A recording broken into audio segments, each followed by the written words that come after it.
This week on Insider Talk, we're going to talk about something that nobody else is talking about, and that is Buick's reliability report. JD Power says they're number 3. Coming at you.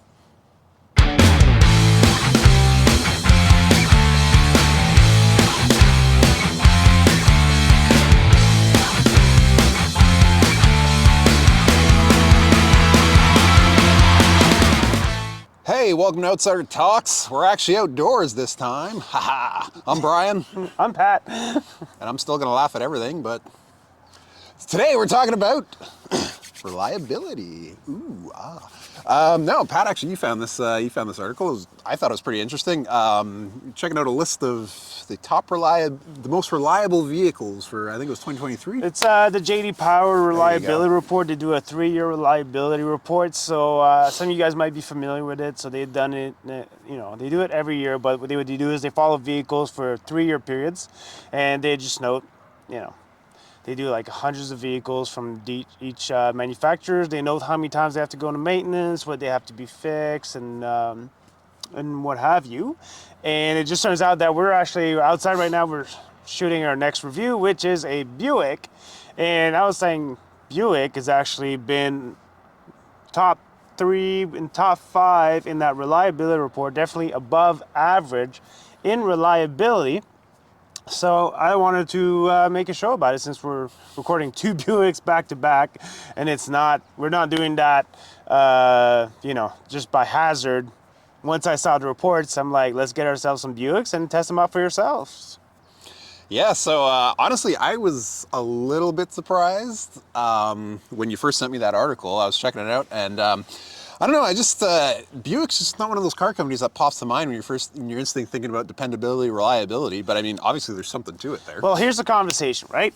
Why are they reliable when, they're GM? So why are they more reliable than Chevys and GMCs and Cadillacs and such? Because Cadillac is a luxury brand, so it should be more reliable. So I do have a theory. I'm going to talk about a theory right off the bat. Okay. I think it has to do with, let me ask you a question first. Yep. What kind of consumer do you picture buying a Buick? Just be honest. So, I'm going to caveat this, but right off the bat, I mean, honestly, yeah, I still kind of picture it as an old man car. It's okay. So we're picturing older people, right? That's what we're picturing. Let me know in the comment if you guys are seeing the same thing when you think Buick, you think customer, and you're like, yeah, okay, I'm picturing an older person driving that vehicle. So that's one of my theories, is that they drive it less aggressively.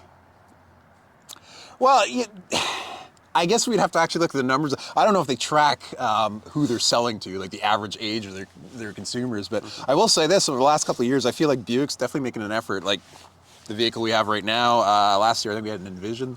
We had the Envision, we have the Encore, and next week we have the Envista. Yeah, so stay tuned for that. But I feel like they've got more of a line of, they're moving more into the SUV world, the compact SUVs. Everybody is. They're popular. They have been for years, right? And that's kind of transitioning away from, I guess my image of an old man car comes more like from the 90s and the early 2000s, big, heavy, boat-like sedans. And that's just not what anybody's really putting out anymore, and not so much with Buick's putting out anymore either. No, I think that the fact that they are concentrating on this segment, the crossover / compact SUV segment, and that I actually think they are putting out really good quality. Like when you do the door close, is it a nice door close feel, or does it feel like you're closing a Tesla? So there is different brands that have different kind of quality. And I think it's a mixture of both. I think the fact that maybe it's still a little bit of an older consumer base that's purchasing these vehicles might have something to do with it. I'm just telling you guys, I'm just speaking out loud, my theory and stuff. However, go watch my reviews for the Buicks, because I actually do think they are great quality and like purchase buys. I think that Buick should definitely be looked at more, and I think a lot of people are doing that because this vehicle, the Encore, sell like hotcakes in the States. in the past year? I'll definitely say that just by doing these reviews, it's kind of opened my eyes a little bit more to Buick. It's just, I don't know, maybe it's that mentality's just been stuck in my head for so long. It's just not a car or not a car company that I routinely looked at. It just never crossed my mind to go see what they offer. Well, So I just feel like nobody's talking about it. Because everybody, like, seriously, you guys know what I'm talking about. Everybody's like, Toyota, oh yeah, reliability. Yes, Toyota and Lexus are actually number 1 and 2 in this year's reliability report. However, last year it was like, I think, 6th or 7th place for Toyota. Lexus was still, I think, in the first 2 spots. So why I wanted to make this video is like nobody's talking about it.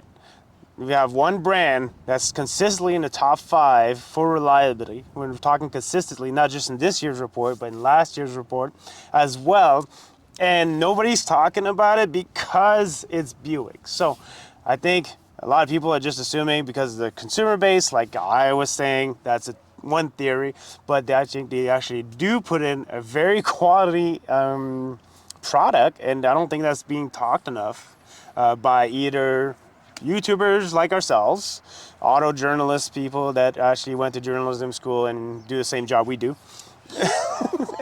Or, like nobody's really talking about it. I saw a bunch of YouTubers talking about the JD Powers report, the reliability report, and they were going like, yeah, I talk a lot about Lexus, talk a lot about Toyota, skim over Buick, and just keep going down the list about what's reliable and stuff.